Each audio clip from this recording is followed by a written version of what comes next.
मुल्क के अदालती निज़ाम का नया दौर का तस्करा। नए चीफ जस्टिस काजी फाइज ईसा ने पहला जजेस रोस्टर बना दिया। आज अहम मुकदमात की समाअत होगी जिनमें सिविल और फौजदारी मुकदमात भी शामिल हैं। चीफ जस्टिस ने दो सीनियर तरीन जजेस जस्टिस सदा तारिक मसूद और जस्टिस इजाजुल अहसन की मुशावरत से 5 बेंचेस तश्कील दिए हैं। जारी कॉल्स लिस्ट के मुताबिक हर बेंच के सामने 15 मुकदमात समाअत के लिए मुकर्रर किए गए हैं। बेंच नंबर 1 चीफ जस्टिस की सरबराही में जस्टिस अमीनुद्दीन और जस्टिस अतर मिनुल्लाह पर मुश्तमिल होगा, जो सर्विस और जायदाद के तनाज़ात के केसेस की समाअत करेगा। बेंच नंबर 2 में जस्टिस सरदार तारिक मसूद और जस्टिस मुसर्रत हिलाली शामिल हैं, जो जमानत के मुकदमात की समाअत करेंगे। नया चीफ जस्टिस नई अदालती तारीख रकम supreme court practice and procedure act case की समाअत बराह रास्त नशर की गई। विफाकी हुकूमत की तमाम दरखास्तें मुस्तरद करने की इस्तदा। चीफ जस्टिस काजी फाइज ईसा ने रिमार्क दिए कि मुझे ऐसे इख्तियारात नहीं चाहिए जिनसे सुप्रीम कोर्ट का वक़ार कॉम्प्रोमाइज हो। अदलिया की ऐसी आज़ादी का क्या करना जिससे पाकिस्तान की आज़ादी खतरे में पड़ जाए। हमें अना और तकब्बुर छोड़कर मानना चाहिए कि हमसे गलतियां हुई। फुल कोर्ट समाअत अक्टूबर तक मुलतवी कर दी गई। सुहेल रशीद की रिपोर्ट देखिए।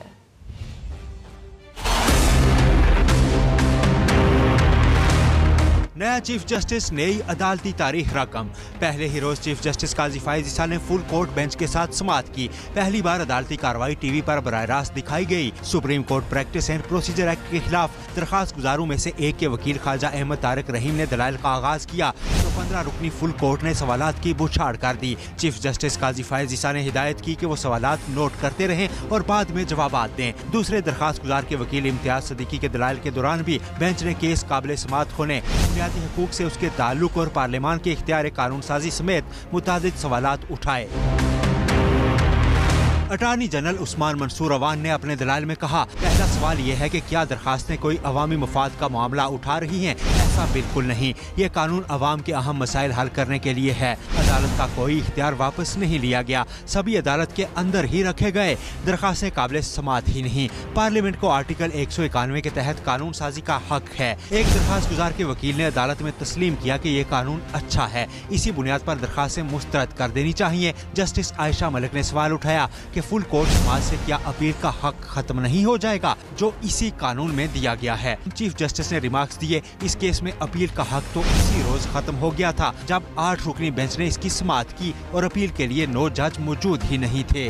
चीफ जस्टिस काजी फाइज ईसा ने दौरान समाअत रिमार्क्स दिए, मुझे ऐसे इख्तियारात नहीं चाहिए जिनसे सुप्रीम कोर्ट का वक़ार कम्प्रोमाइज हो। किसी कानून को गलत साबित करना चैलेंज करने वाले का काम है। जब तक कानून को कलअदम करार नहीं दिया जाता उस पर अमल करना लाजिम है। अदलिया की ऐसी आज़ादी का क्या करना जिससे पाकिस्तान की आज़ादी खतरे में पड़ जाए। हमें अना और तकब्बुर छोड़कर मानना चाहिए कि हमसे गलतियां हुई। यहाँ फुल कोर्ट आखिरी मीटिंग 2019 में हुई थी। इस दौरान ज़ेर इल्तवा मुकदमात की तादाद 27,000 बढ़ गई। आज सुबह से 150 ज़ेर इल्तवा केसेस का इजाफा हो चुका होगा। ये केस अगले महीने तक चलाकर निज़ाम को तबाह करना है तो जारी रखें। इतने केस ज़ेर इल्तवा और कुछ फैसले न आए होते तो हुकूमत ये कानून न लाती। चीफ जस्टिस काजी फाइज ईसा ने केस की समाअत मुलतवी करते हुए मुख्तसर हुक्मनामा लिखवा दिया। करार दिया कि फुल कोर्ट बेंच तश्कील करने की दरखास्तें मंजूर होने पर निपटाई जाती हैं। Practice and procedure act case की आइंदा समाअत 3 अक्टूबर को होगी। कैमरा टीम और साथी रिपोर्टर उस्मान जावेद के साथ सुहेल रशीद, समा, इस्लामाबाद।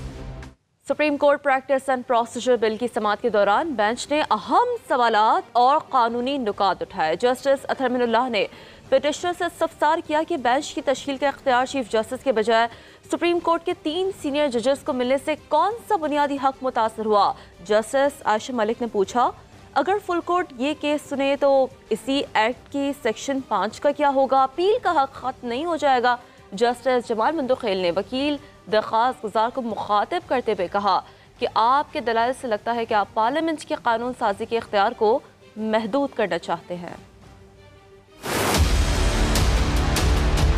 आप चाहते हैं कि चीफ जस्टिस के पास कुल्ली इख्तियार हो। क्या एक शख्स के पास अनफेटेड, अनब्रिडल्ड, अनअकाउंटेबल, अनट्रेमल्ड पावर होनी चाहिए? अब आप कहते हैं कानून बहुत अच्छा बना, लेकिन पार्लियामेंट के पास इख्तियार नहीं था।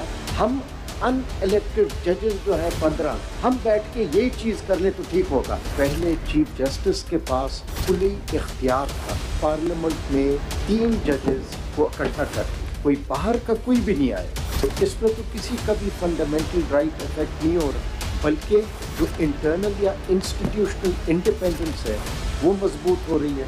सेकेंडली, एक राइट ऑफ अपील उसको प्रोवाइड किया जा रहा है जिसके पास पहले कोई राइट नहीं था। इस दो चीजों के अलावा इस पूरे कानून में कुछ नहीं है, तो कौन सा फंडामेंटल राइट्स पिटिशनर का वायलेट हुआ है?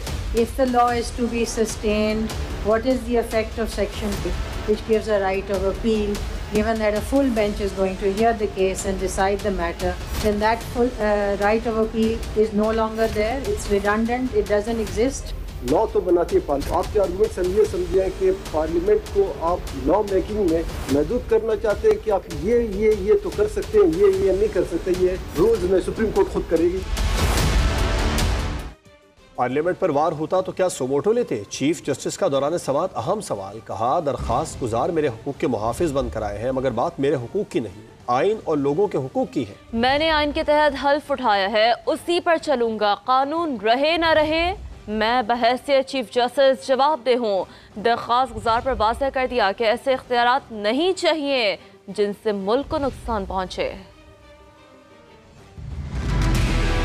ये हमने सुमोटो केस नहीं लिया। अगर हमारे हकूक पे इतना जबरदस्त वार पार्लियामेंट ने किया होता तो हमने बहुत सारे केसेस में हमने खुद भी उठा लिए केसेस को। ये तो आप हमारे तरह से वो डिफेंडर रूनुमा हुए हैं और कहा ये जंग मेरी है। ठीक है, ये बहुत अच्छी बात है कि आप मेरे हकूक के लिए जंग लड़ रहे हैं, मगर ये मेरे हकूक और आपके हकूक की नहीं बात है, ये आइन की बात है और लोगों के हकूक की बात है। बहुत से कानून है शायद मुझे भी नहीं ज़ाती तौर पर पसंद हो, मगर मैंने हल्फ उठाया है कि मैं आइन और कानून पे अमल करूंगा, ताकि अनलेस कि मैं उसको स्ट्राइक डाउन कर लूं कानून को। आपने कहा माय पर्सनल